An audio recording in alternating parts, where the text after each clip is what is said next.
Welcome to day one of our 5-day successful marriage challenge, really the King's edition. And today, as pretty much noted, over the 5 days, we'll go over several different stages. Today is really dealing with boyhood. And for those of you who have not had the pleasure of meeting just yet or speaking with, or maybe come to any of our events or are not our members, my name is Coach Nazir.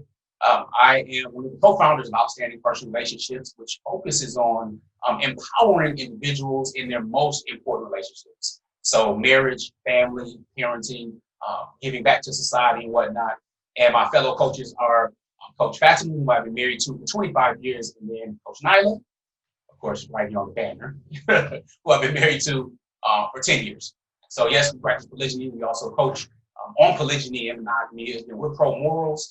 But today, since a couple of weeks ago, they did a 5-day successful marriage challenge, and they did it together, and they shared different training and really empowered people. We were getting a lot of questions about, is your husband going to do something? Is going to be something really directed more geared toward the men? Because obviously, that's part of the family. That's really the bedrock, if you will. So today begins day one. Here's the deal. When it comes to looking around, when we look at our marriages, our family, our society, and communities, one of the things that we have is, at least in my opinion, in my experience, that we're really lacking leadership. And in particular, we lacking strong male masculine leadership. And that's really a domino effect. That affects every other part of our community. So we must start in understanding, one, what the challenges are, what it is, where are we right now, and that these things didn't happen in the back. But there are several stages that we go through. And before I really get to the marriage stage, which comes more on day 2 and day 3, when it talks about man and what a man is and getting into detail, but then also becoming a man of value, because they're not the same thing, we need to start with boyhood. That's number one. As babies, boys, we're pretty much all sensation. So we're here. Stage 1, boys. Now, I'm going to differentiate a little bit, kind of regards to age. And again, it depends on the individual circumstances and different societies are raised in. But I usually kind of gauge at about 6, 7 years old. 5-ish, but more 6, 7 years old till about 14, 15 years old. They're really that boyhood stage. There's a lot of learning. There's a lot of development that goes on. And I make a distinction just because younger, they're not as competitive. Usually that competitive spirit comes out. They might be rambunctious and fighting and all kinds of stuff. And I'm the oldest of 6. For those of you who don't know my background. All right, my father's Black American. My mother is Puerto Rican. So I might speak a little fast sometimes. Try to be conscious enough to slow down. But came from poverty on both sides. So whether it's mayonnaise sandwiches or tortillas and butter, kind of had to figure a lot of things out. They were working most of the time, but didn't really have much of an impact on my worldview, if you will, because they were really, really busy. Now, as a father, though, and I'm speaking about children because I was, rambunctious, I'm talking about ages. I had 10 biological children, 2 bonus children. So that's a dozen kids, right? A dozen. But of these 10 biological, I had 4 daughters first, and then I had 6 boys. 6 boys. So the oldest son will be 15 soon, and then they're all the way down to 2 years old. So even though my 2 years old, he's rambunctious and does flips and all kinds of stuff, I want to really gauge the boy thing at about 6, 7 years old. Where they tend to do, now they play with cars, they fight and all kinds of stuff that happens. But usually about that age, they start to, see a little bit of a difference, but also more in the schooling system, they see a difference too. And we're going to talk about some of these social engineering or the different constructs that happen to really feminize men more or label their masculinity as something that's toxic. So that being said, we're talking about boys right now, 6 to early mid-teens. Really when puberty comes in. Then we go into, at that age, really male or manhood, getting from mid-teens to about 30-ish years old. There's a lot of development that goes there, but we're not going to spend too much time. We have to get to this first level, or this first area first. Now, just understand this statement, how true it is. I don't remember the person first said it or whatnot, nor is that necessarily important. But say, what boys don't learn, men won't know. What boys don't learn, men won't know. And I don't know about you, but I've heard a lot of people say, I can raise him to be a man, a single mother. And I think it was Don Lemon who did a recent study on single parent homes. He found that 67% of Black American homes were led by single mothers. 67%. Which, again, has a big domino effect on down the line. We'll discuss it in the manhood section. But 67%, 2 out of 3. But I was raised that a man is the only one who can bring up and raise another man. All right. But what a boy doesn't learn, a man won't know. So it's hard many times because we begin to recognize that there are a lot of grown boys walking around, or there are a lot of males that are adults, or they're men, but they're not necessarily men of value walking around. There are many things that they don't know. There are many principles and ideas, and there are challenges, which again has that domino effect that affects the relationship, parenting, marriage, and all types of other things, a whole plethora of challenges. However, I'm of the strong belief that if a man is solid, he's a man of value. He has conviction, integrity, and certain principles that guide his life, then that man in and of himself is a leader. And our society, more than anything, is thirsting for leadership. Not just dealing with what's going on in the political climate, but from the political climate to our individual homes right now, is craving for strong, positive leadership. And one of the best to do that are real men of value. But we start here. What's important? What's very important about this? What are the distinctions between a boy and a man? Because there are blurred lines. If you haven't taken a manhood class, or maybe you haven't taken some of our stuff at Outstanding Personal Relationships, maybe the definition gets a little sketchy. Or the person have their opinion, and I have my opinion, and everybody has a whole bunch of opinions, and they're pretty much worthless if they're not impacting your life in a positive way. So let me give you just something basic, an easy way to decipher or make these distinctions on what really transitions a person from a boy into a man. Well, first of all, we're babies and we're born and we're little and infants and toddlers. And we go through this stuff. But when we're born, we're little, we are all sensation. All we know and want is us. We want what's for us, a cookie, a car, a toy. If you have a friend over, have all these toys. If your friend picks up one of your toys, for example, as a little boy, you want that toy all of a sudden. Now it becomes important to you. It's about sensation. It's about me. It's selfishness. Normal, natural, human. As we grow and develop, we learn about sharing and other things and contributing and stuff like that. But when you're 2 years old, 3 years old, you don't care about sharing anything else. You know, one of my sons, or two of them, but mainly the youngest, he's into the Spiderman phase. Everything is Spiderman. I don't get he's sleeping sometimes, his hand does that. So we know he's dreaming about, spinning a web or something, right? He's in Spider-Man phase. It doesn't matter. He can go to the masjid, he can go to a community center, he can go outside, he can see anybody, and they have a Spider-Man figure. He thinks it's his. He wants to go and grab it. He has a little Spider-Man outfit. Or somebody else has it. He thinks it's his. Of course, he likes Miles Morales versus just the traditional Peter Parker thing. But he has his thing. Spider-Man is mine. Sensation. That's all he knows. That's all he knows. That's all he's expected to know. That's a boy. That's a baby. All right, we can agree on these things, right? Really, really simple stuff. Now, a healthy man, just as a side note, we get more into it as we go through our workshops, is a healthy man has 10 times the testosterone levels as women. And a healthy woman has 10 times the healthy estrogen level of a woman. This is normal, natural. We are humans, but we are not the same. We are not alike. We act differently just on a base hormonal level under different circumstances. Yeah, I don't want to get too far ahead because we still have to stick at this boy level. So what makes the difference? What's that first distinction we can discuss? Well, the first distinction is that child is all about sensations, all about me, is a dependent. And if we talk about economic terms and business terms that, most of us know, whether if you're an employee, for example, or an employer or what have you, we know about your consumer or your producer. And of course, there's a mix of both. But that 80-20, that Pareto principle may kick in where, what are you? And boys are mainly consumers. They're consumers, meaning they receive more or they take more than they give. And usually they're receiving 80-90% more, whether you have them as dependent on your taxes, for example, you're feeding them, you're clothing them, you're doing these types of things for them, you're teaching them, all this stuff. This is part of boyhood. They have to learn. There's a whole period of development that goes on. But when someone is mainly in that, meaning they're 80-90% learning, taking, for example, I think there was a movie or something called like Failure to Launch, right? 30-something-year-old guy still in his mom's basement, depending on mom to feed him, clothe him, and everything else. That's a grown boy, right? He's receiving. He's a dependent. He is constantly consuming, if you will, versus producing.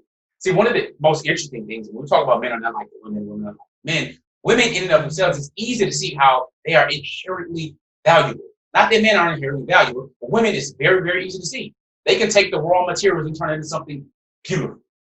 They can take the tile, the masonry, the drywall, the wood, and all of this stuff, make a beautiful home. Take the colors and all that. It is now as beautiful, as gorgeous, as organized. They can take food and the regular raw ingredients. Boom, it's great. Does that mean men can't be chefs? No, it doesn't mean that. It just means that women in general can take a deposit, if you will, let's say in marriage. Now you have these chromosomes, or you have this male fluid, and this male fluid, the male just deposits it, if you will, inside the woman grows and is nurtured and loved. And when it's born, the baby's born, she feeds him. And all inside, with the woman, inherently valuable. We see that, we know that right here.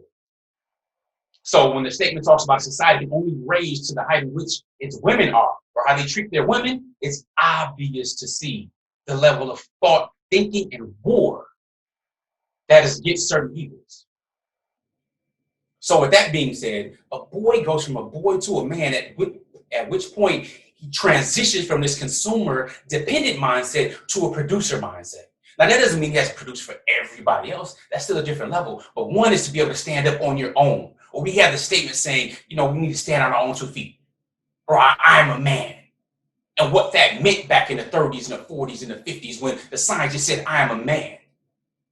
I am able. I have this capability to do action, being able to move forth. Whereas now I'm providing minimally for myself. That's what makes a person a man. It's not dependent on someone else. You're not paying my bills or keeping me, if you will. Again, I'm talking about masculinity. I'm talking the general rule. We're not talking about the exceptions, someone who may have a mental handicap that can't do something properly, or someone wants to stay home with the kids and so on. So no, we're talking about masculinity, men, we're talking about leadership. This is a challenge. And the first thing I'm going to challenge is our thinking. So as men, and we're raising boys, what principles are we demonstrating? Are you just a man where you provided for yourself and something for someone else? Because a man is different than a man of value. But going from a boy, are you dependent? Are you loaning and, lending or borrowing money from them, but never paying back, for example? You have teenagers or young adults. Is that what you do? Are you buying or borrowing and lending money from other individuals and not paying them back, for example? Are you dependent on your mama, your grandmama? What is it? These types of things that if we don't understand as men, then we can't check them. Then we don't check them, and that's even weaker. See, one of the interesting things is that strong men create good times. Good times creates weak men. And weak men create hard times. But hard times create strong men. Memorize that phrase. Memorize that. Well, it starts here. Strong men create good times. But good times creates weak men. Weak men create hard times. But hard times create strong men. So when you hear that, it's not about your resources, it's about your resourcefulness. When you hear about a rags to riches story or having to go through the drama and the stress and the toil to make you who you are, if you got the lesson from it, that's part of making you into a strong man.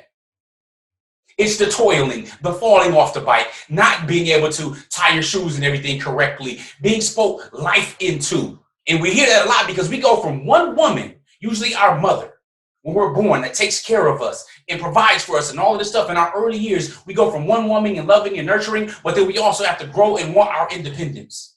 And in doing so, a man is going to find comfort in a woman. In a woman. And a man who cares, a man of integrity, and a man who has morals is trying to find that in a wife or wives. So we go from one woman to another woman.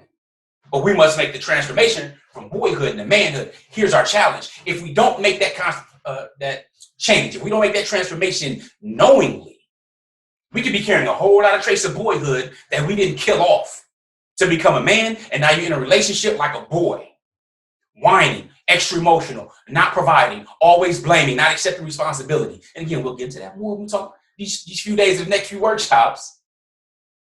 But now we're in a relationship and wonder what the problem is. Or the woman is not respecting us and not willing to submit to certain things or see us as a leader. And all of a sudden, now we're 50-50 type of guy.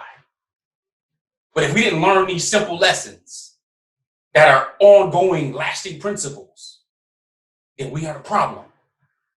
And we're going to talk about that when it comes to homework. See, strong men create good times because you are aware, and we're going to talk about how to develop awareness.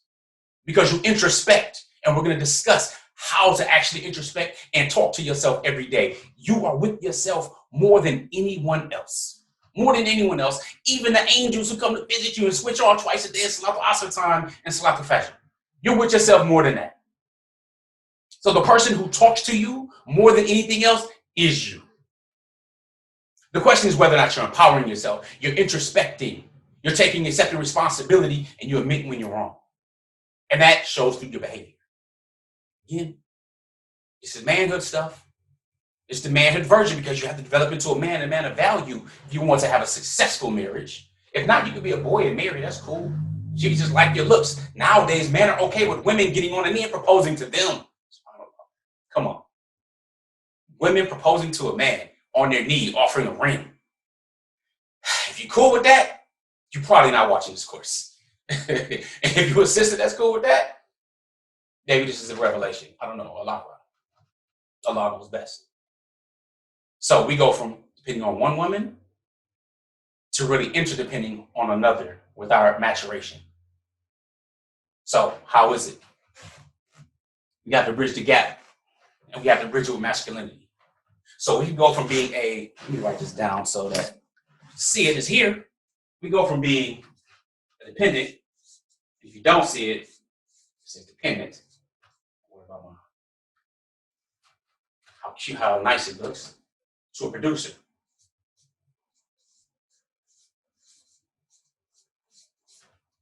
And of course, in your notes, you're going to have this on your worksheet. So first step, going from a dependent to a producer.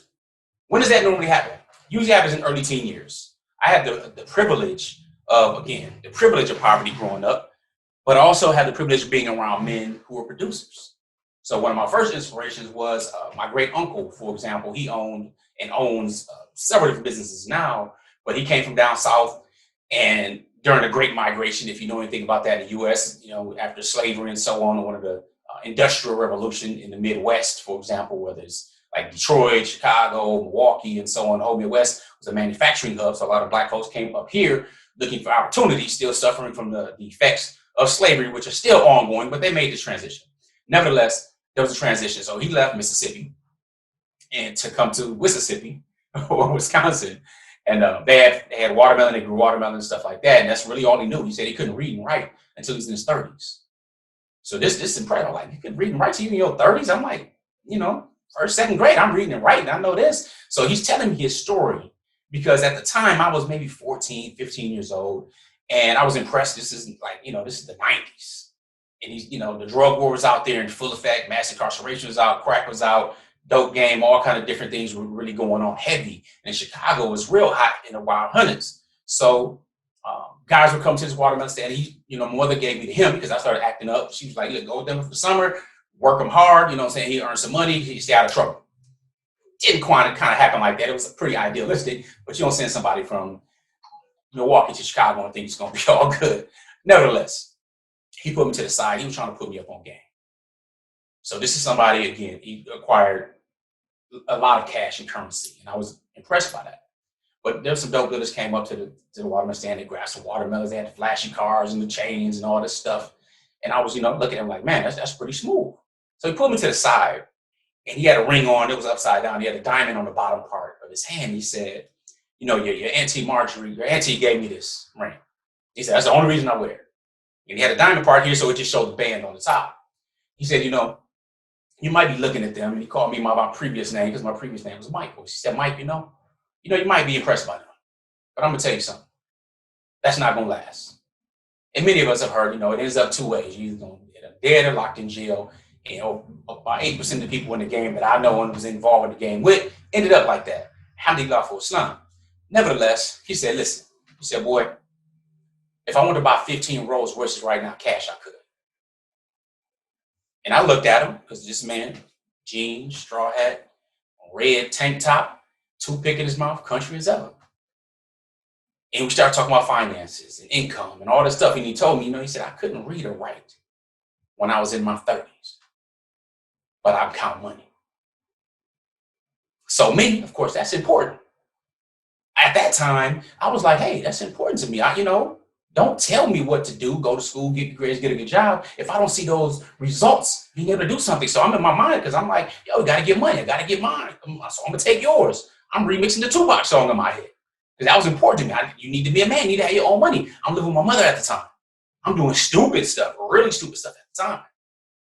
But as this budding boy, growing into this young man, I'm trying to go from a dependent to a producer. And for me, that was really good because as I was working, I was making $500 per week at that time.